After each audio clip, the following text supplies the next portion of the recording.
Hi, my name is Megan. I'm a project coordinator with Gifts of Light. And what I do here at CAMH is I work with community vendors to have people who are skilled craftspeople come onto the units and implement programming. One of the programs that I work very closely with is the Sunshine Garden where we are today. What I do here is I help connect our frontline units and the garden so patients can come into this space and work on the land and get their hands dirty and do some gardening tasks.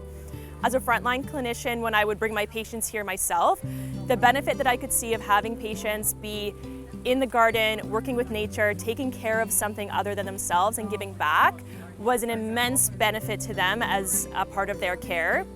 And that's what I do here with Gifts of Light.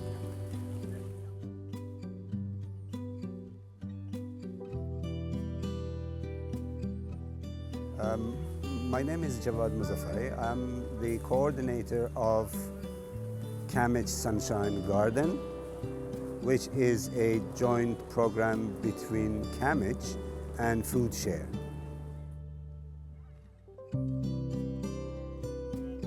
When a patient is here, is getting trained and getting skills and capacity in terms of growing plants, producing food, understanding the food security in the community, and also understanding the implementation of environment to food security and sustainability of the environment.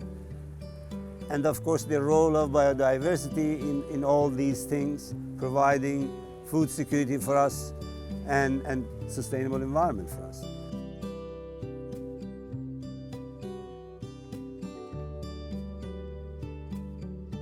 It allows patients to move outside of their comfort zone and try something different in a space where they feel safe and they've had some ownership over as they've done the tasks in the garden. Another great benefit is just the opportunity to come outside, be off the unit, be with their peers in a space that's not very clinical. So it's just a beautiful impact to come into the garden, try new things, get out of your comfort zone, be in touch with nature, and play.